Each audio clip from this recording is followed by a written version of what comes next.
Good morning, I'm Stephen, one of the members of Group 4. Today we are discussing 6 separate topics regarding the priority sections identified to us by the CEO and Board of Directors. Our team consists of Laura, Lewis, Mel, Pawinder and Jamie, who will discuss these topics, providing insight to the strategies that can be implemented to cater for Aboriginal and Torres Strait Islander peoples now and into the future.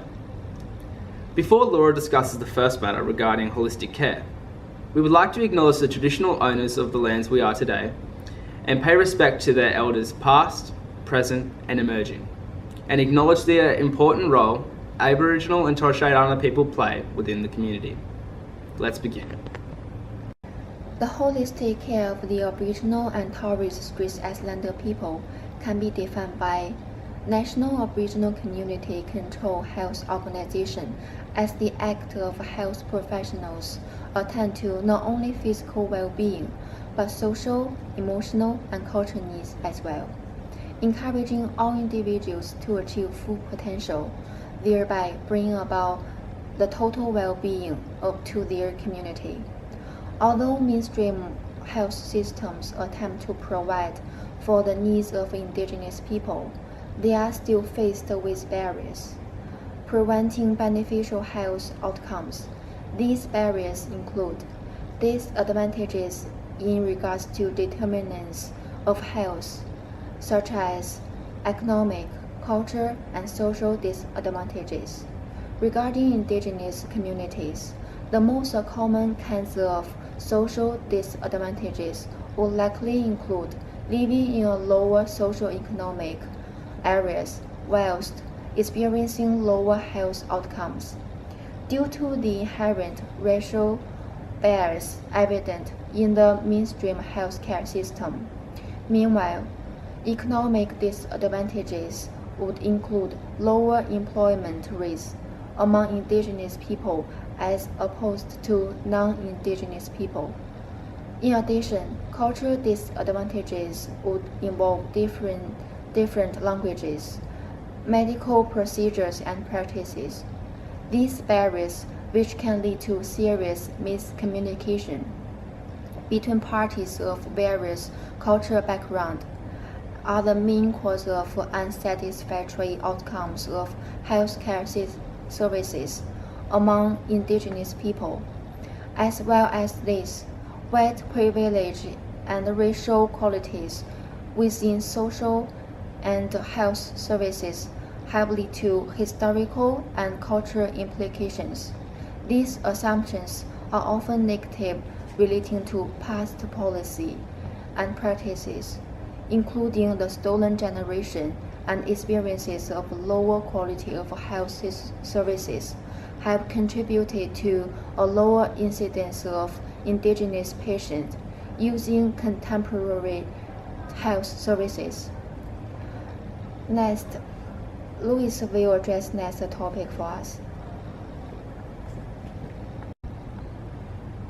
Prior to discussing the strength of Aboriginal Community Controlled Healthcare Services, or ACCHS, to remedy the health disparity between Indigenous and non-Indigenous people, the federal government established NACCHO, or National Aboriginal Community Controlled Healthcare Organisation, in 1997, helping to oversee all Aboriginal Community Controlled Healthcare Services in Australia.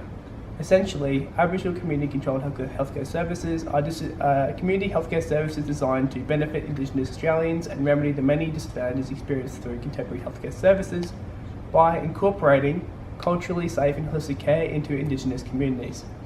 Ultimately, Aboriginal Community Controlled Healthcare Services possess core strengths including improving health outcomes for Indigenous communities, Aboriginal community control, and increased accessibility for healthcare services. Firstly, a core strength of Aboriginal community-controlled healthcare services is the ability to provide Indigenous peoples with holistic care, enabling positive health outcomes. This assertion suggests improvements to Indigenous health are progressive in line with the patient care medical home model, a model shown in several studies to improve psychological well-being. Meanwhile, it is thought that Aboriginal community-controlled healthcare services are comprehensive in their treatment, whereas mainstream healthcare services are thought to prioritise and fail to treat outside of primary care. Additionally, several health outcomes have improved since the introduction of Aboriginal community-controlled healthcare services, such as preterm birth for Indigenous women. Secondly, Enabling these services to be run by local Indigenous communities is another core strength. Many studies exemplify the importance of local leadership in these services, one of which indicated it led to a significant decline in the number of people with STIs. Additionally, local leadership enables the opportunity to provide culturally safe care by employing Indigenous staff with pre-existing knowledge and an understanding of Indigenous cultural backgrounds. Alongside cultural awareness training for non-Indigenous trainees, Indigenous leadership can increase our attendance rates of Indigenous patients and prevent racism experienced within healthcare. The final core strength of Aboriginal community-controlled healthcare services is the increased health accessibility to Indigenous patients. It's important to note that Indigenous people in both urban and rural environments lack sufficient access to healthcare due to limited centres forced to cater to an increasingly large clientele or rural isolation. For example, Brisbane hosts 3 Aboriginal community-controlled healthcare services catering for 40,000 people. Access in urban areas also affected due to culturally unsafe care in mainstream health. Fortunately, within communities that do possess these services, the Indigenous population almost always uses them. Thus, access to healthcare for Indigenous people is increased. Ultimately, Aboriginal community-controlled healthcare services succeed at providing holistic care for Indigenous communities. Through the discussion of Aboriginal community-controlled healthcare services, 3 core strengths including improved health, local Indigenous leadership, and increased access to healthcare were identified. It's evident that Aboriginal community-controlled healthcare services play a pivotal role in providing Indigenous people with a holistic and culturally safe care. I'll now hand over to Steve to talk about his topic. Since colonisation, Indigenous people have often been dictated by discriminatory policy and practices, degraded of human freedoms, and subjected to prejudice and racist ideologies. From this, historical and cultural occurrences within the healthcare setting, Indigenous patients have difficulty in developing rapport with non-Indigenous health professionals, subjected to lesser positive outcomes than other patients. A thesis by Carmel Mercer in 2013 refers to the consequences of past and present policies, continuing to have negative effect on Indigenous populations, which has hindered the way Indigenous people interact with health services and facilities. The incorporation of Aboriginal and Torres Strait Islander people in the delivery of health services has provided forward progress in reducing health inequities that Aboriginal and Torres Strait Islander populations face. Ali Drummond states that the delivery of health services bridges the separation of contemporary Australian health services and the Indigenous population to address these barriers. To ensure that health services are being conveyed in a culturally safe manner, Aboriginal and Torres Strait Islander health workers are used in collaboration with health practitioners to ensure and engage the delivery of appropriate care to Indigenous communities across Australia. Many Indigenous health workers are members of the local community to which they are employed, and use these strong relationships and knowledge of local health needs within their jobs. While many Indigenous patients, communities and families are faced with barriers in accessing health services, Aboriginal and Torres Strait Islander health workers' positions have been implemented in rural, regional and metropolitan regions throughout Australia. An Indigenous workforce will ensure that mainstream health providers are adequately equipped to provide for the diverse needs of this population. Government agencies, mainstream health services and Aboriginal community-controlled health organisations have collaborated with Indigenous health workers, contributing to the improvement of patient-centred care and the implementation of culturally safe services by non-Indigenous and Indigenous health professionals. Aboriginal and Torres Strait Islander health workers in the interdisciplinary team help establish value connections with Indigenous patients by using mutual understanding of culture, beliefs, values and knowledge of their community, and assist in the improvement of their patients' healthcare experience and health outcomes. This collaboration within the interdisciplinary team established a cultural link between non-Indigenous health professionals, Indigenous patients and their families. Queensland Health supports this, identifying that constructing a supportive environment will remove the negative perceptions of the healthcare setting and enable Indigenous patients to reach better understanding of their health issues and less confusion regarding medical information.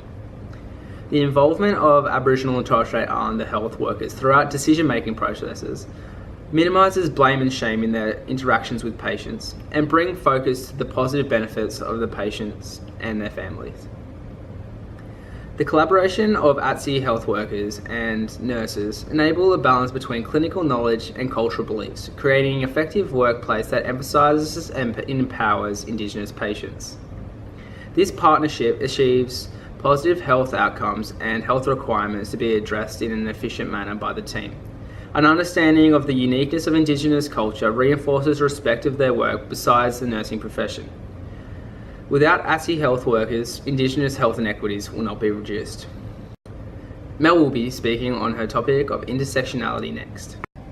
One who identifies as lesbian, gay, bisexual, transgender, intersex or queer, or LGBTIQ, and as Aboriginal or Torres Strait Islander, face additional challenges from not only increased oppression, but increased difficulty in finding a sense of self and understanding their place in society. They are subjected to racial oppression and sexual prejudice in a way that cannot be analysed separately. This then acts as a determinant of health, with the accompanying social exclusion of their identity, resulting in poorer general health and an increased rate of alcohol, smoking and drug use as they are turned to as coping mechanisms. Therefore, the health problems surrounding continuous use of these, such as lung cancer and liver damage, is problematic for this group. It is challenging to find specific statistics for LGBTIQ Indigenous people's health status, as minimal research has been conducted specific to this group. With no clear research into the health of this population, suicide stands as a major concern, as this group identifies as more at risk. LGBTIQ people alone are 5 times more likely to commit suicide, and Indigenous people 6 times more likely, with no data for the likelihood of someone who belongs to both these groups, only that it is higher. Social groups help with these concerns by creating spaces exclusively for LGBTIQ Indigenous people, helping them to understand their place and find a sense of community.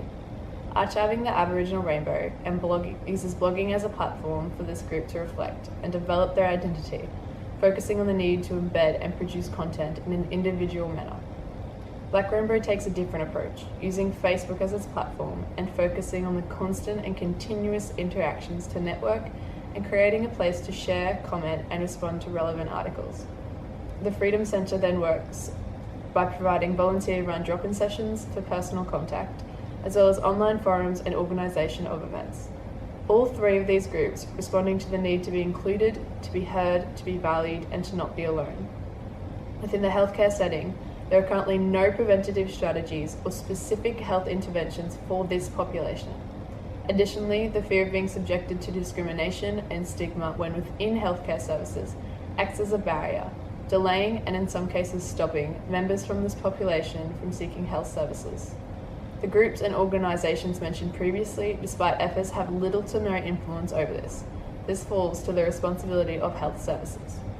Therefore, substance use, suicide and the fear of health services stand as the main health concern of this population.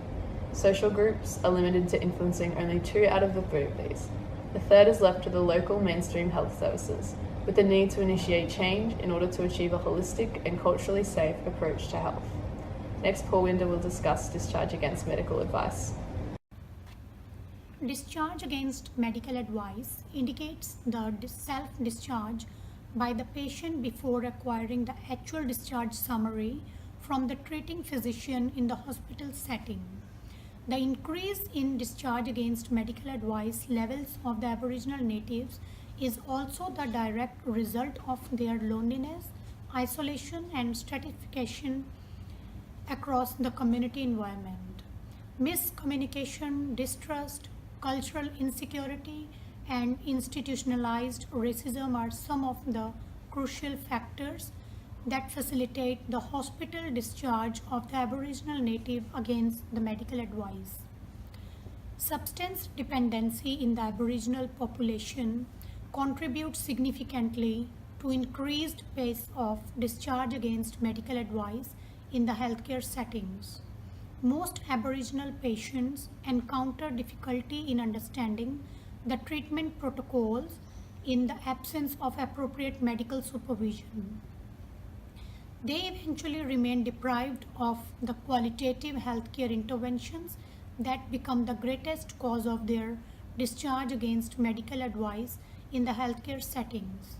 The cultural beliefs of the Aboriginal patients differ radically from other Australians of the majority community, which leads to serious socio-economic and healthcare disparities that substantially barricades the implementation of equity in the treatment approaches for the Aboriginal patients. The adverse hospitalization, equality, and incapacity of the healthcare settings in providing unbiased treatment to the Aboriginal patients has resulted in their dissatisfaction and desire to quit the inpatient units without acquiring medical advice.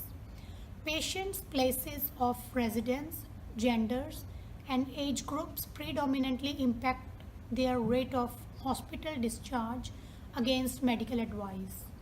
The personal challenges of the Aboriginal patients include the treatment fatigue, care dissatisfaction, physician dissatisfaction, and treatment cost affect the length of their hospital stay as well as the treatment outcomes. In order to reduce the prevalence of discharge against medical advice, healthcare professionals must adopt a responsive and unbiased attitude towards the Aboriginal people. Healthcare policies must be designed in a manner to facilitate the utilization of person-centered and holistic approaches for the Aboriginal people. In summary, healthcare professionals require incorporating respect and trust factors in their treatment interventions with the objective of reducing the rate of discharge against medical advice of the Aboriginal people. Thank you, Pelwinder. Nursing advocacy, as a term, refers to the actions of a nurse made on behalf of another. This can be a patient themselves, a family of patients, or any group of people. Australian nursing practice standards determine nurses must act with respect towards patient autonomy as well as patient legal capacity. However, this wasn't always the case when nursing Aboriginal and Torres Strait Islander people. With the implementation of such blatantly racist policies within government, such as the Aborigines Protection Act of 1909 and the Aborigines and Torres Strait Islander Affairs Act in 1965, Aboriginal and Torres Strait Islander people would continue to have their rights as citizens controlled by the government and by extension the healthcare sector as it followed suit building institutionally racist policies. The effects of institutional racism upon healthcare staff has led to a decline in care standards for Indigenous Australians. The stereotypes of Aboriginal and Torres Strait Islander people built over the years have led to race-based assumptions by healthcare staff and a general lack of patient advocacy when dealing with Aboriginal and Torres Strait Islander people. The relevance of this political and historical issue to contemporary Indigenous Australians is the fact that it consistently still happens today. For nursing and all healthcare professionals to increase positive nursing outcomes for Aboriginal and Torres Strait Islander people, some standards need to be altered. While the current guidelines and training in relation to patient advocacy is satisfactory and had a strong impact on professional relationships between healthcare professionals and patients, they could still be improved on in the pursuit of better patient outcomes.